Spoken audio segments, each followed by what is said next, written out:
Okay, welcome everyone. I see we have people from all over the country joining us today. So I'm so pleased. Welcome to everyone who's here today for navigating privacy issues in the public library. I want to first, before I begin, just thank some people. Lisa Meadows from our MIS department is here running the Zoom platform and helping with that today. If we have any technological issues, she'll let us know. So thank you for your support, Lisa, as always. I also want to thank Sylvia Watson, who is the general counsel here at the Indiana State Library.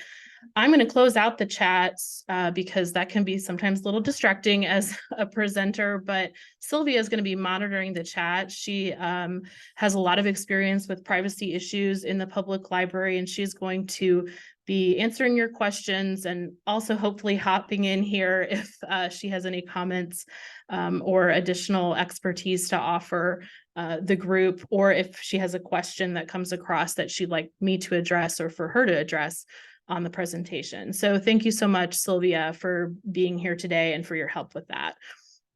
Just one quick housekeeping note that I will send out your library education unit, your LEU certificate to Indiana librarians after this program within the next week. I usually include in that answers to questions that I received that I wasn't able to address or needed a little bit more time to think about or do some more research on. So if you have questions, please put them in the chat. If I'm not able to address them today, I will do my best to respond to those in the email that I send out to everyone with your LEU certificates. So that said, let's go ahead and get started. As always, I start with my legal disclaimer. Just a reminder that this webinar does not create a lawyer and client relationship between me and you, the listener. I will be presenting legal information, but that is for educational purposes only. And as always, if you have a specific question applying the law to your facts in your case, please do consult with your library attorney for legal advice. Okay, today's presentation is going to start with a short discussion of privacy as a library value. And then I'm going to talk about privacy as a legal concept.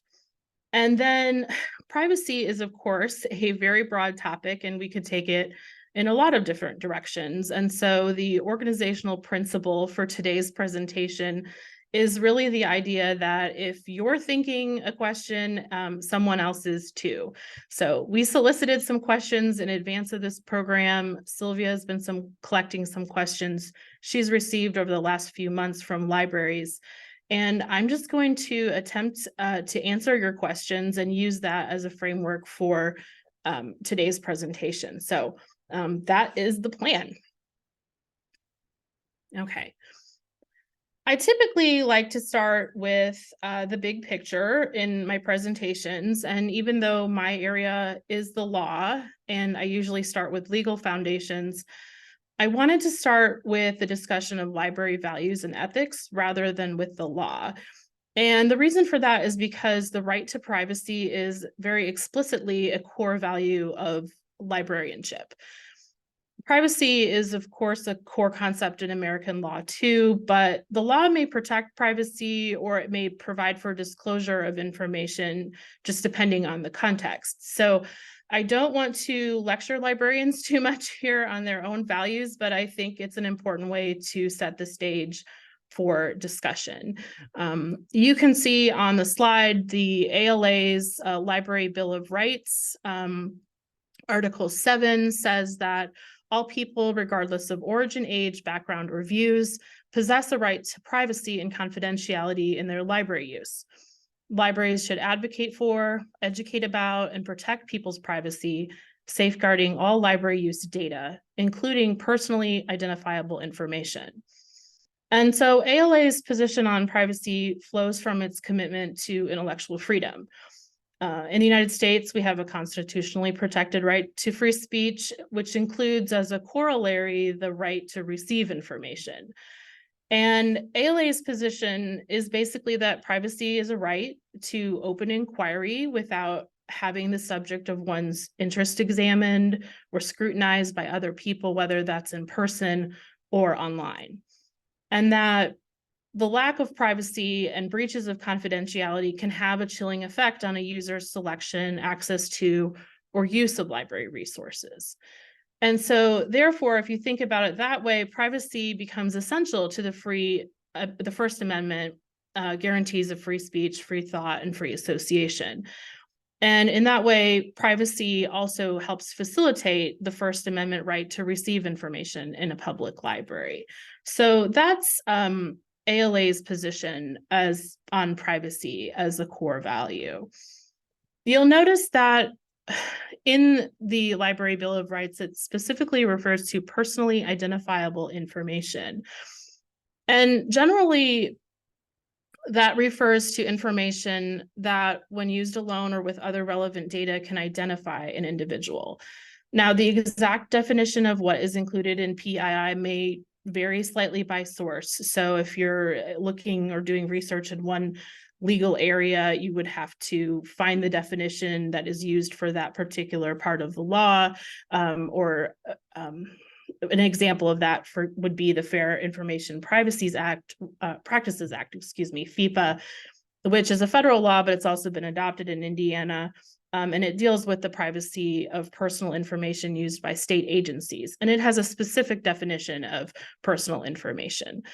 So the definitions may vary a little bit, but generally, the PII may encompass direct identifiers, which would be things like your name or your address, your email address, anything that could be used to identify you as a person. It can also include, in some definitions, indirect identifiers, which would be data points that, when combined with other things, could allow a person to be identified or contacted.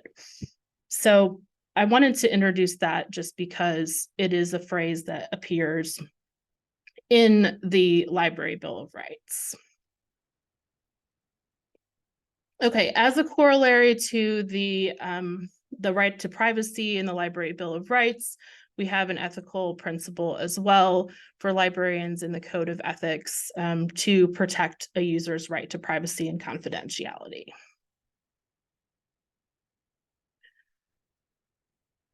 In addition to the very broad policy and ethical statements that ALA has made, they, in addition, have issued a document.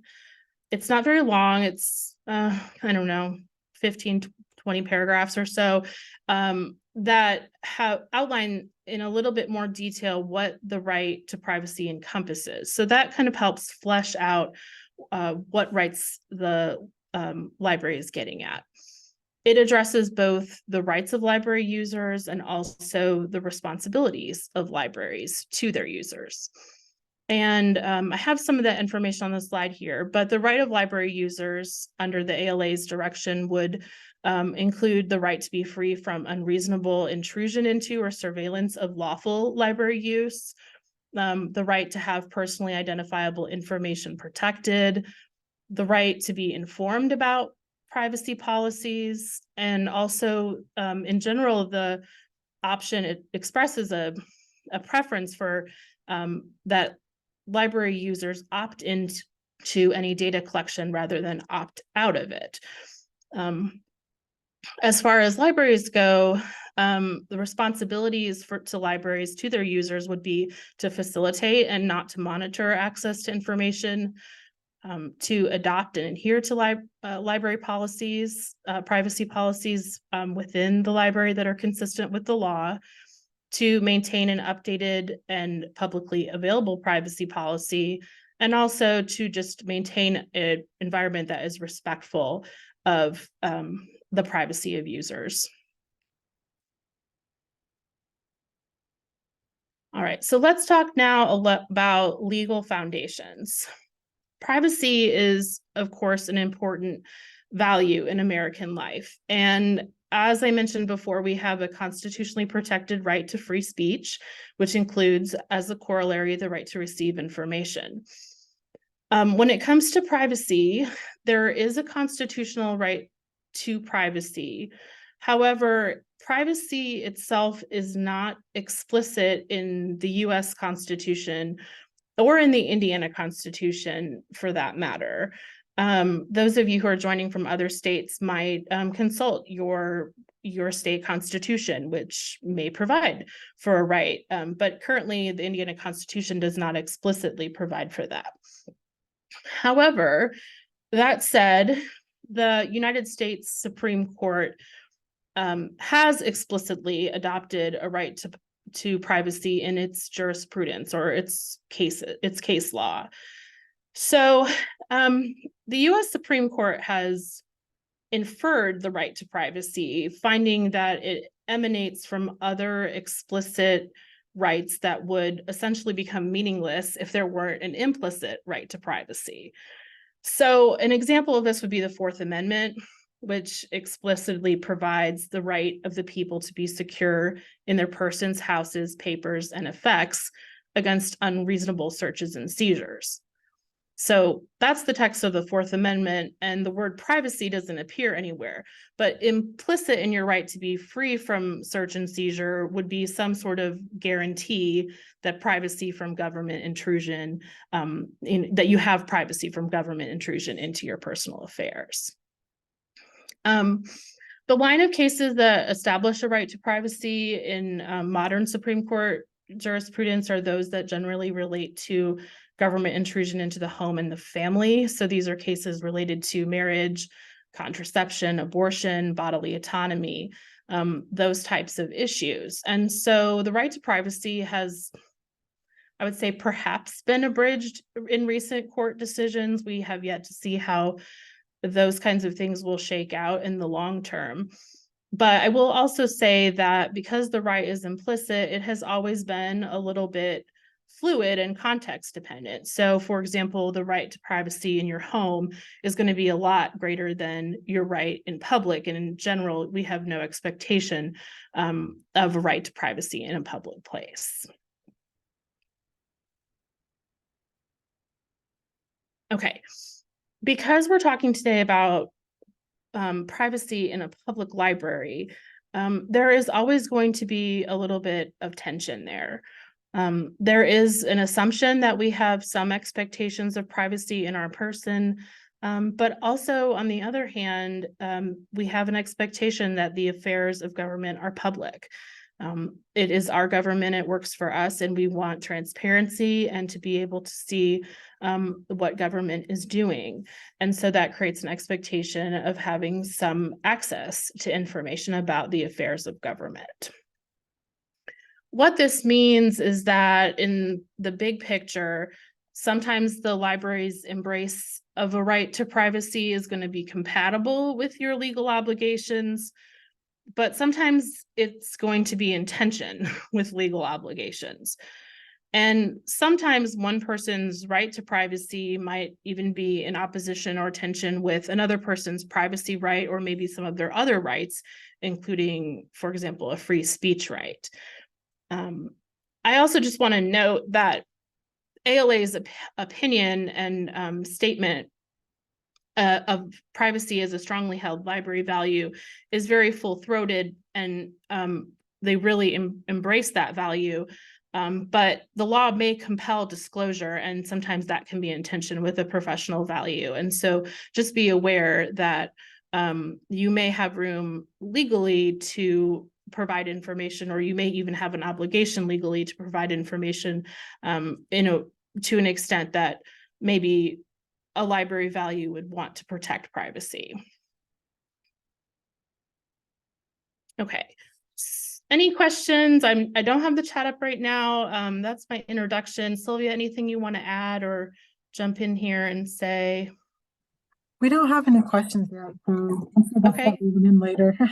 Okay, thanks for hanging in. All right, let's go ahead and move on. So this is the question and answer part of the presentation.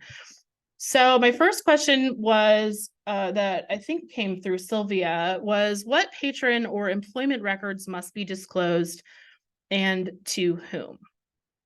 So the answer to this question is going to be found in the Access to Public Records Act, or APRA. And the purpose of APRA is to facilitate the right of the people to have full and complete information regarding the affairs of government. We have our Indiana Code citation there on your screen if you want to do a little bit of light reading in your free time about APRA. But the shortcut is that APRA does apply to public agencies, which includes not just state agencies, but public libraries across the state, school corporations, and public universities. APRA provides to any person, which is also very broadly defined, the right to inspect and copy records of a public agency during business hours, except as provided in Section 4, which is our exceptions. In this case would mean confidential records, and we are going to talk about those more. Person includes an individual, a corporation, and it can also include a government entity. APRA provides a method for you to request the information. It sets out the requirements for government when providing information. It says that if the government is going to deny that information, how that can be done. And it also provides a method for appealing a denial.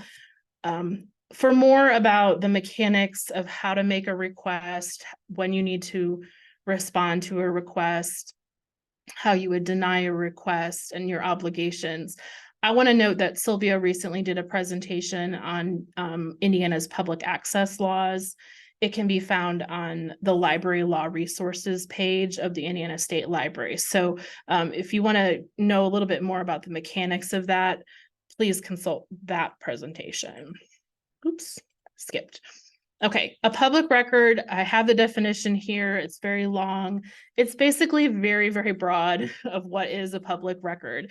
It establishes that anything you write, you record in the library as part of library operations is probably going to be considered a public record because the definition is so broad. Okay. Section 4 of APRA is very long because it provides the exceptions to access. If an item doesn't fall into the exceptions, but it meets the definition of public record, then it would be subject to disclosure. And there are two different types of confidential records under APRA. First of all is mandatory, those things that the law provides shall be protected from disclosure, and then discretionary, which is very interesting to me, but this is an area where records may be protected if the agency takes additional affirmative steps to protect the disclosure. So this gives some discretion to agencies. So for confidential information or public records, APRA lists 14 different categories of records that must be kept confidential.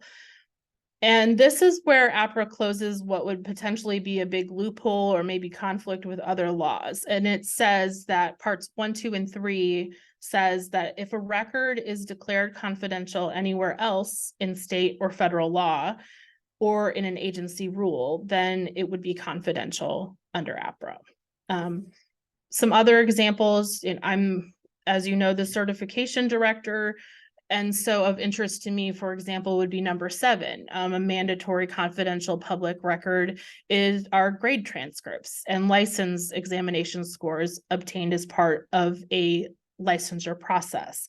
So if you have applied for public library licensure in Indiana, you may have been asked to prove your educational qualifications, in which case you sent in your official transcripts. And those are under state law mandatory that they be kept confidential from disclosure. So that's another example. All right, let's move to discretionary. APRA lists 26 different categories of records that may be kept confidential. And this is where we start to find the beginnings of our answer to the question. Personnel files of public employees and files of applicants for public employment may be kept confidential, except there's some things that must be disclosed. And then section 16 says that library and archival records may be kept confidential, some of them. What this means, the most important thing to note here is that because the disclosure is, or keeping these records confidential is discretionary, the agency needs to create a policy about what will and won't be disclosed. The agency, and again, agency includes public libraries throughout the state, has to take some sort of affirmative steps to say that, yes, we want to keep library records confidential. Without a policy, it's a lot harder to argue that an agency has affirmatively taken those steps to make the records confidential. So policies become really important.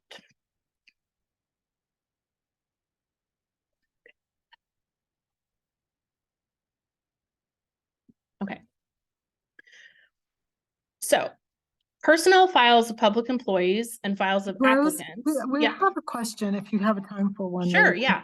I'm not really sure what the question is. So I'm hoping John will be more, maybe add more context. But he says, Google accounts, we help patrons sign up, lending through Libby, Hoopla, etc. Oh, is this related to the corporate? Maybe this is related to his question about corporate records. Um, so, so it sounds like he's asking maybe what are the responsibilities with regard to the library, with regard to corporations maybe the library interacts with, whether that's vendors they have contracts with, or whether those are just general online services the library helps patrons interact with. I would think with regard to just the like Google accounts in general, if you're just helping patrons on the internet, the libraries aren't going to really have any say so. The patron is going to have to kind of be aware and review the individual privacy policies of whatever websites they're interacting with on their own. With regard to contracts that their libraries may get into with these vendors, I think that's a good point that the library may want to make sure that any collection of data that's occurring through these vendor services is in line with the library's privacy policy. So that's a good point. Something for libraries to think about. Anyway, go ahead, Rose, if you want to keep going. Okay, yeah, and I would also note too that some that APRA may have some information about whether your vendor contracts are subject to disclosure as well. Okay, so with personnel files, I want to note that they may be confidential. However, there is enumerated in the statute certain pieces of information that must be disclosed in response to a request. And so those things include specific personal information and employment details.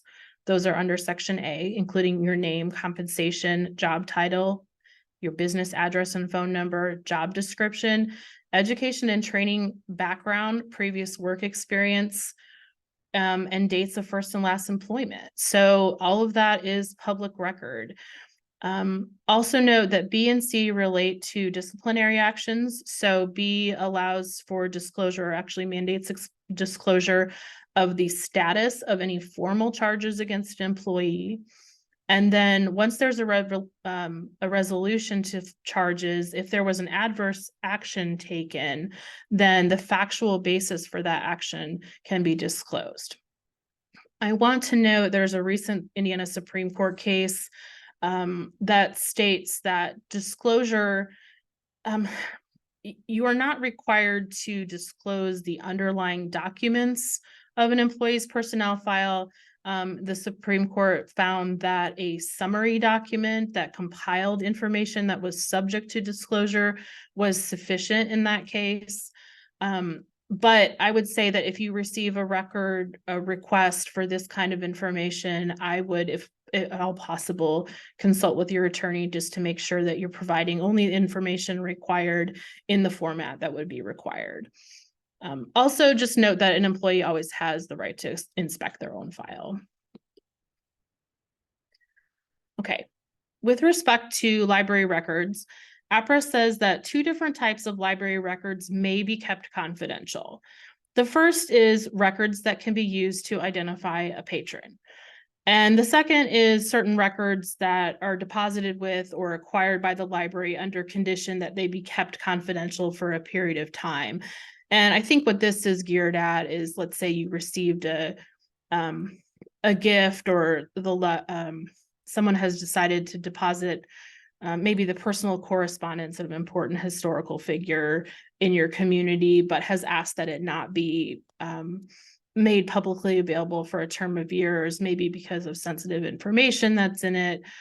This would allow those records to be kept confidential for a period of time.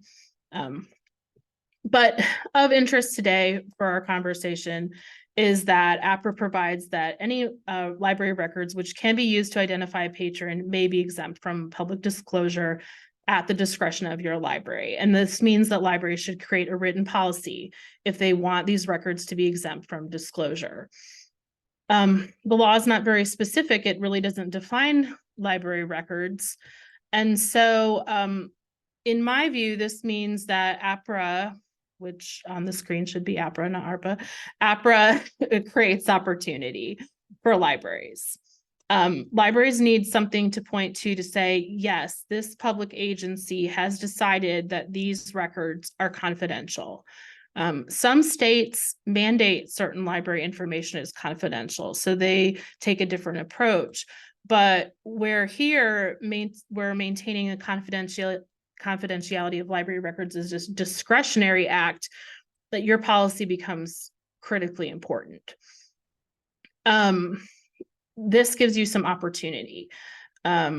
You should consider what records should be made confidential in light of your library's mission, your community standards, and also your interpretation of library values and ethical obligations of library workers. And this can really be a strength. It gives you some flexibility to articulate your own commitment to privacy, but you have to take action in Indiana. Okay, so let's just take a minute. I'm going to turn my chat back on, and I would like to take, I don't know, 30 seconds, let's say, to for you to drop in the chat anything you can think of that would be considered a record which can be used to identify any library patron. If you don't want to share, you can just keep a list for yourself at your desk, but throw some ideas out there of what you think might be, what would be a record that the library keeps, which can be used to identify any library patron. Okay, name, address, birthday, card number, program requests, ILL requests. Great, yep. Keep going. Applications, meeting room. Absolutely. Computer logins, yep, depending on how you do logins or signups. Hold lists, great. Billing history, yep.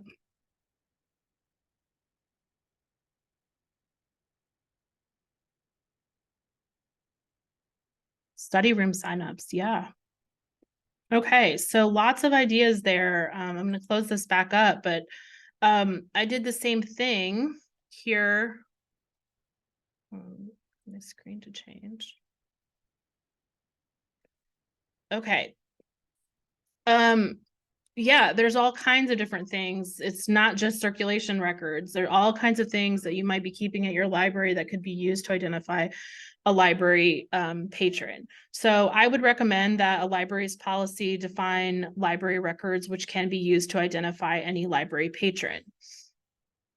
Different states take different approaches, and in developing a policy, you may want to look at what are other states doing. You may want to look at different examples of privacy policies. I will say that ALA has a lot of resources on how to develop a privacy policy, whole booklets that address different aspects of privacy, whether that's in data collection, whether that's in your vendor contracts. It has different booklets for all kinds of different things.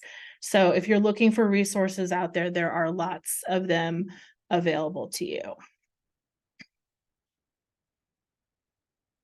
Okay. With your policy, what you're trying to do is ensure that confidential information in all formats is protected. And you're also trying to communicate the library's commitment to protecting user information. This can also prevent some liability and PR problems because you have something to point to say, yeah, this is what the library does. This is how we're committed to it. This is how it ties to our mission. And that's why we have adopted these policies. Okay. When developing a policy, the first thing I would do, if possible, is to consult with your legal counsel. Of course, I'm a lawyer. I'm always going to tell you to ask a lawyer. But it is a good thing because can be a thorny issue. There can be a lot of different law that might impact your situation. And so I would recommend that you do consult with a legal counsel or an expert in the field to help develop your policy if you do not already have one. Your policy should state the purpose, how often it will be reviewed, and where to address questions about the policy. As with all library policies, it should relate to your library's mission. You should explain how protecting user privacy and confidentiality relates to what the library is trying to accomplish in the community. You should refer to the principles on which the library's commitment to protecting privacy is based. And also, I would refer to any federal, state, or local laws that impact library privacy. In Indiana, you would want to refer to the Access to Public Records Act that specifically gives you the authority to make certain library records confidential. And then also, I would strongly recommend that you have policies that outline the situations in which confidential information can be released. And that would probably be, first of all, with the patron's authorization, but also under a court order or a warrant or subpoena. I have some additional considerations on here that you might want to refer to this page later. I won't read through them all, but these are just different things that you can might want to think about in developing your policies, including limiting your collection of PII to legitimate business purposes and making sure you're not keeping it longer than you need to, while also adhering to state laws on record retention. Thinking about evaluating and negotiating your vendor contracts. With the question Sylvia jumped in with about vendor contracts and making sure that they are consistent with privacy policy, notifying patrons of data breaches if that happens. All of these things are things that you might want to keep in mind as you're developing your policy. Can I jump in here, Rose? Yeah, absolutely. With regard to the vendor contracts, a lot of times these big corporations, they may not want to change the way they're collecting information or handling privacy just for, our little library, So one of the things you can do to protect the library, if their privacy policy and the way they collect information is different from the libraries, is to provide a disclaimer in your privacy policy and or on a splash page before the patron goes to that website, basically stating that you are now leaving the library's website and entering into a third-party website. The library has no, something to the effect that the library has no control, and the third party's terms and conditions and privacy policy will apply, something to that extent, to put the user on notice that they're basically under different privacy policies. So if you are contracting with these big corporations that aren't going to change how they collect information or how they do their privacy policy, the library can still contract with them. They just need to provide notice, in whatever way they can to their patrons, so the patrons understand that, when they use certain services, they may be under certain different terms and conditions and privacy policies. Okay, thanks, Sylvia. Yeah, that's a really great point. Thank you. Okay, I just wanted to note that there are some resources available about doing privacy audits. A privacy audit is a way to see if you are really living up to your commitments to protecting privacy in your library. And it's basically a process to kind of stress test your systems and policies to see if your actions are consistent with your values. So if you're thinking about doing something like that at your library, I would just note there are available resources, and I have a link to get you started on this page. Okay, next question. Could you address how to handle questions from patrons about other staff?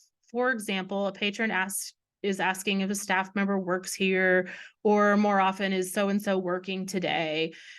Usually we get these questions from regular patrons, maybe even kids, asking about their favorite staff members. And at our library, we enforce a strict policy of not giving out staff information. Is there a way to balance saying, sorry, I can't give out that information, in a way that sounds less kind of cold and awkward? And then another note with this question I received was, we have a patron who listens into our conversations from across the room and then uses that info to quiz us and ask us personal questions. This has made staff uncomfortable, and so this has made my staff more aware of what to talk about at the front desk. So I love this question because it gets at so many different issues related to privacy in the library. The first question, part of the question to me, is more of a customer service question than really a legal question. But it does bring up the point that sometimes not sharing information, especially for information professionals who want to facilitate access, can lead to really awkward interactions. And so, as a library, you want to be training your staff for these times so that staff feel confident and don't reveal information just because they feel bad or uncomfortable, or it's sort of awkward interaction with a patron. Personally, my approach would be to pivot away from what I don't intend to share, to what I want to accomplish with interaction, which would be offering assistance. It's been a hot minute since I've worked a public service desk. And so if you have anyone out there has other thoughts that they want to share in the comments on how to approach this, please share with your colleagues. But my approach would just be simply to say, I'm not sure if they're working today, but how may I help you? Or, I know how much you really value Sylvia's legal advice, but hopefully I can help you with your legal question today. What information are you looking for? That would be my approach. But again, staff training is really important to give people confidence, especially when it comes to confidential information that you really shouldn't be disclosing. You don't want your staff to feel so uncomfortable that they, blurt out information they shouldn't share.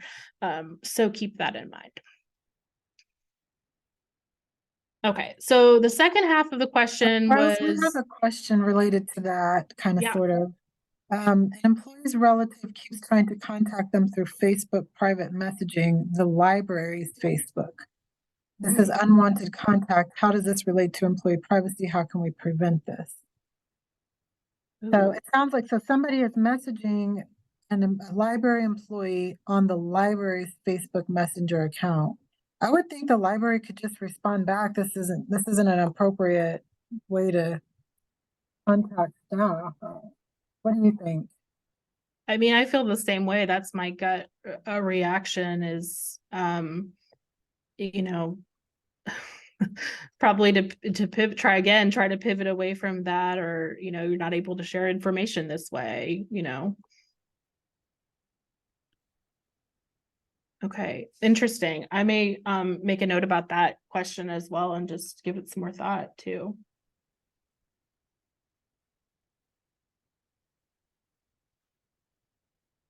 Okay. So again, the second half of question, and maybe this will help with this, the question that you just received was that, if you have a question, the question about the nosy patron who is kind of hanging out and listening and overhearing, this is a great lead in again to for the need to train staff on the responsibility to protect patron information from unauthorized disclosure. So you need to be training your staff, and as a staff member, you need to be aware that anyone might be listening to you on a public service desk. That goes for staff information and also goes for patron information. Protecting patron and staff privacy is going to require conscious effort and training.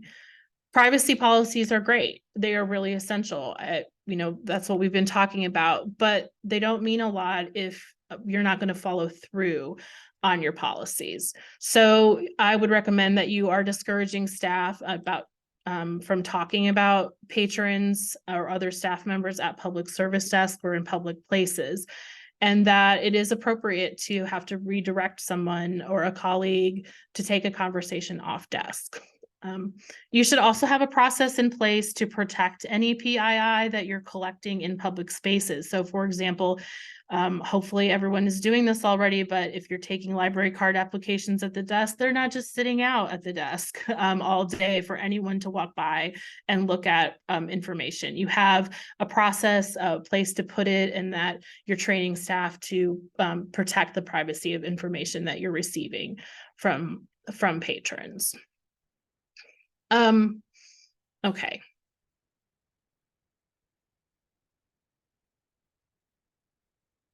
All right, my next question. Will you be addressing what information we are to provide to the police if they come into the library and request patron information without a warrant or subpoena? So yes, I will be addressing that next. Okay. Again, I'm going to strongly recommend that you create a policy and then procedures for responding to law enforcement requests. Your policy should clearly state and define what information is protected from disclosure. That would be part of your privacy policy. And you should also include the circumstances under which you can disclose confidential information.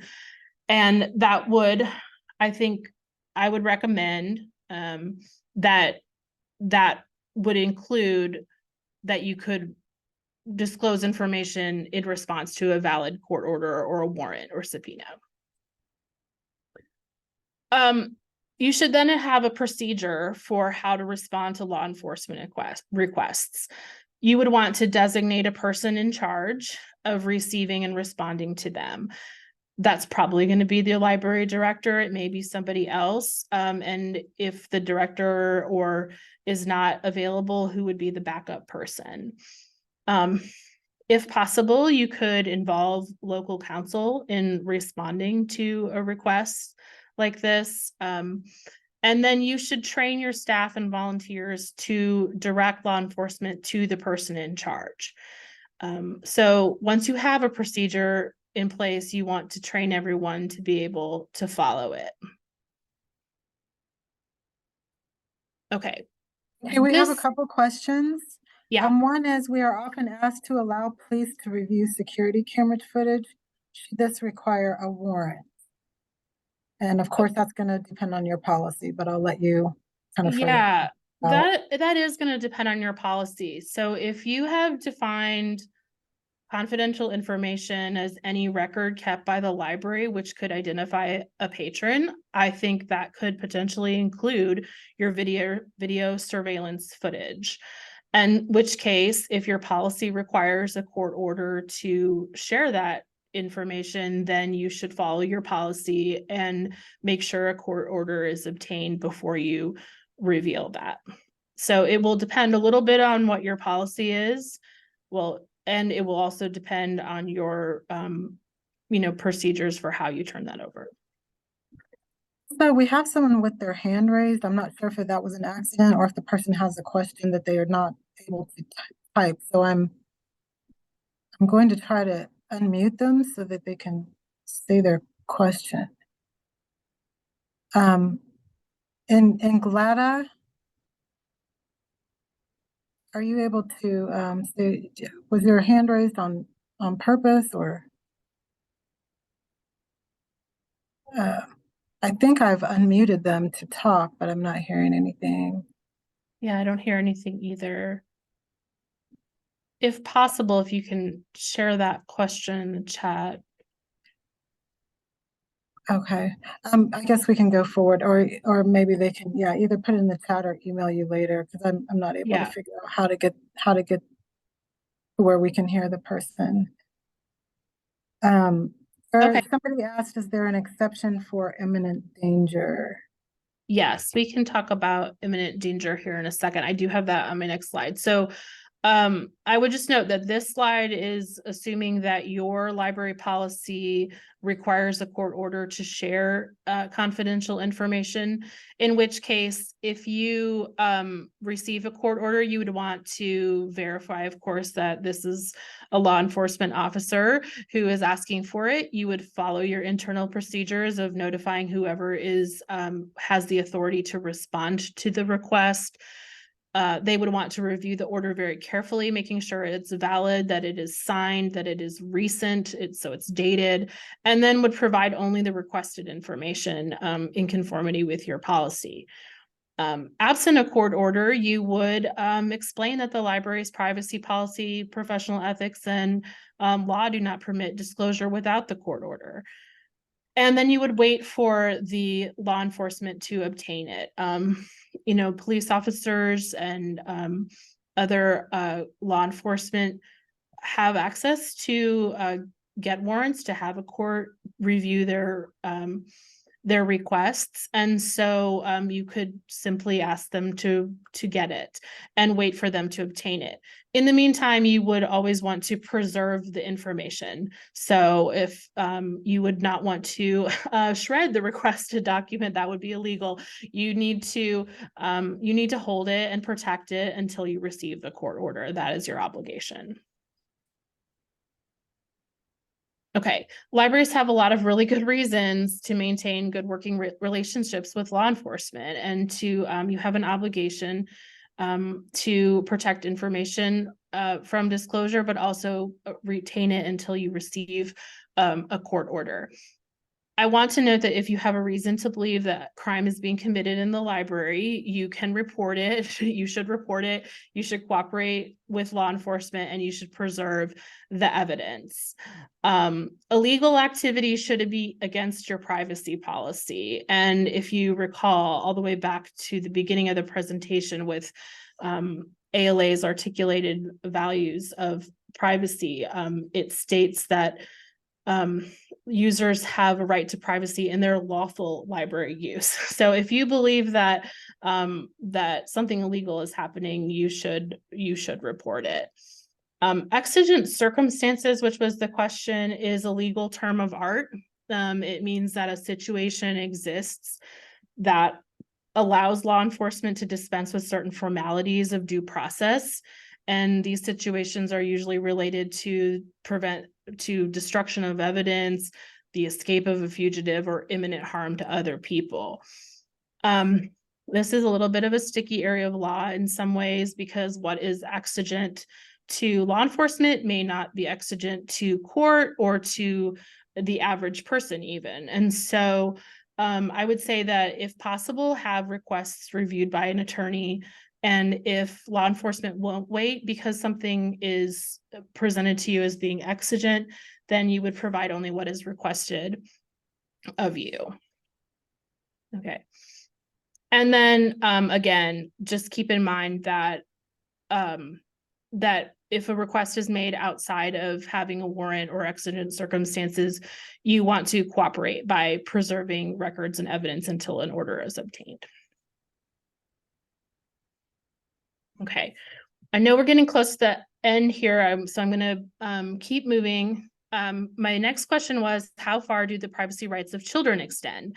I know we don't share their book selections with anyone, but what if we have to ban a 13-year-old child due to extreme misbehavior? Does his right to privacy prevent us from telling his parents about this? What if we just want some help with misbehaving teens? Would it be a violation of their privacy to reach out to their parents regarding their behavior in the library? Okay. ALA has some pretty strong policy statements on privacy and minors, but not a lot of specific guidance. ALA's position is very protective of minor privacy rights, but a library may choose to place specific limits on privacy rights of minors. Again, because our library record law in Indiana is discretionary, you may want to adopt policies that specifically address minors and maybe even perhaps provide for disclosure to a parent or guardian. Okay. Again, the library's behavior, privacy, and borrowing policies may need to specifically address children and minors. And this would be, again, you would want to address this in light of your library mission, your community standards, and your interpretation of the obligations of library workers, the ethical obligations. Because APRA is discretionary, you might want to enact a policy that distinguishes adult records from minor records. Specifically, what I'm thinking about here is allowing perhaps a circulation record of a minor to be revealed to the guardian if the guardian is a guarantor on the account. If the parent has or caregiver has agreed to pay for the fines and fees for the account, as a practical matter, it might be very difficult for you and a library to enforce those payment policies without sharing information about what a person, what the fine or fee is for. You should, whatever your policies are, and again, they're going to vary from library to library, you should be notifying minors and parents about the library's policies that pertain to minors, and do that as part of issuing library cards to minors so that everyone knows up front what information your library has agreed to disclose or not disclose to parents and caregivers. With respect to behavior policies in particular, which was the question, behavior policies should be designed to create an environment where everyone is able to use the library for its purpose, and they should always be tied to the library's mission. I want to recommend to you Sherry Harris's webinar. The former certification director did a webinar in 2019 called Carefully Crafted Codes of Conduct, and she addresses a lot of issues related to crafting your behavior and conduct policies and acceptable use policies. And so if you want more information, please consult that. It's a really good webinar. Some things that you might want to consider in your policies addressing with respect to behavior of minors in particular is how to handle unattended minors, which might be the issue with the unruly teens in the question. When you are going to contact parents or guardians, is there different ages at which it becomes appropriate? And what are the circumstances under which you will do that? And then also take into account safety concerns relative to children. You may, there may be real safety concerns with, ejecting a child from the library who doesn't have parental or guardian supervision. So you would want to take into account these safety concerns. And in any case, just a reminder that the library should always apply its behavior policy equally and fairly to all. To my knowledge, there is not any law, again, to just answer the question more directly, there's no law that would prevent a library from calling a parent regarding their child's behavior in the library. But that said, again, you may want to be addressing this in your specific library's behavior policies so that you have something to point to that, yes, in these situations, we will contact a parent, and in these situations, we won't. As a practical matter, you just may not be able to enforce behavior policies without sharing the fact that the child was present in the library. That's not a library record that would be subject to APRA, just the fact that they were there. So we don't have APRA interfering in that case. But you may want to consider when developing your policies how you could maintain confidentiality with respect to the child's resources accessed, while also being able to address their behavior. So you would, in that case, want to focus on their behavior as it relates to your policy and not so much what they were looking at or what materials they were accessing in the library. Hopefully you'll be able to address behavior problems without sharing that information if your library policy does not state that you need to share it. Okay, and I do just want to note that this was, I don't think, the concern of the question, but just a reminder that excessive monitoring of certain groups, including teens, could and probably will have a chilling effect on library use.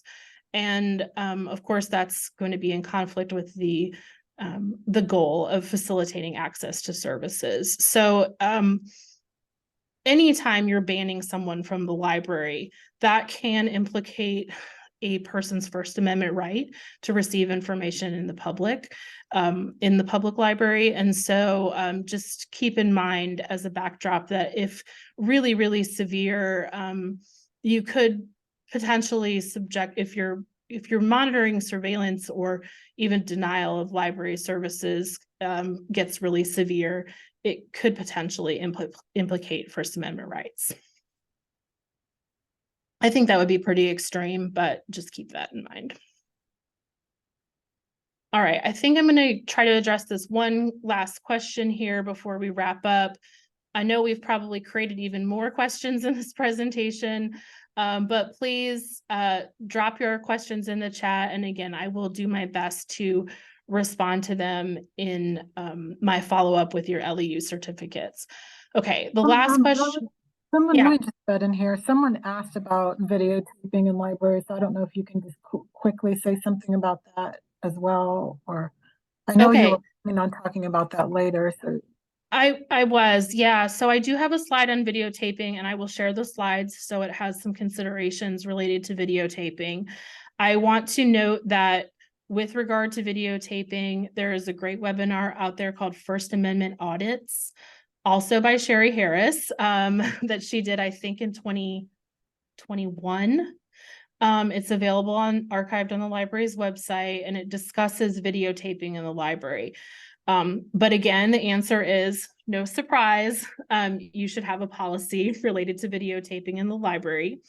You should train your staff on what that is. And it is likely that you cannot completely ban all videotaping in the library. However, you might want to enact a policy that takes into account other users' privacy rights.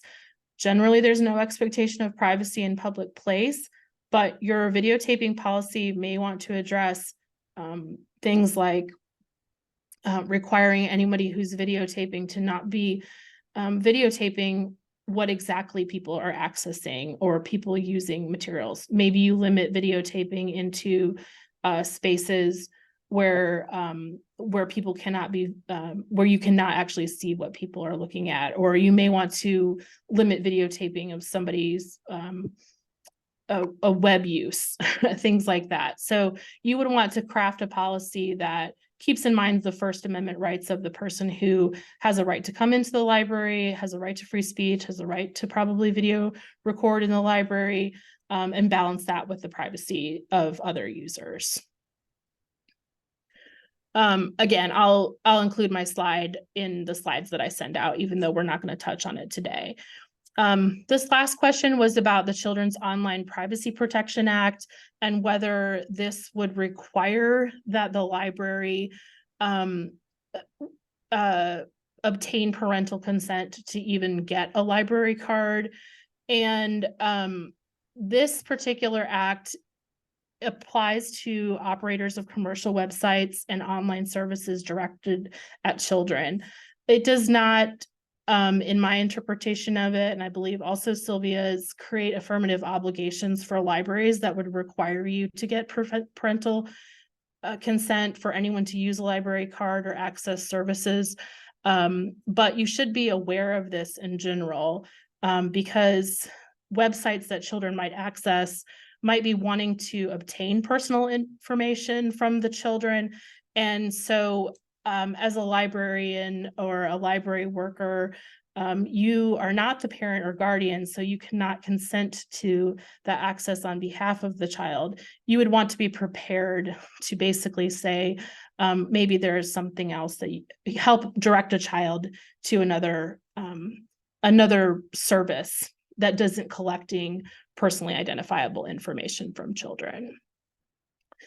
It's 11 o'clock. I know that there's another presentation coming up. And so I'm going to wrap up here.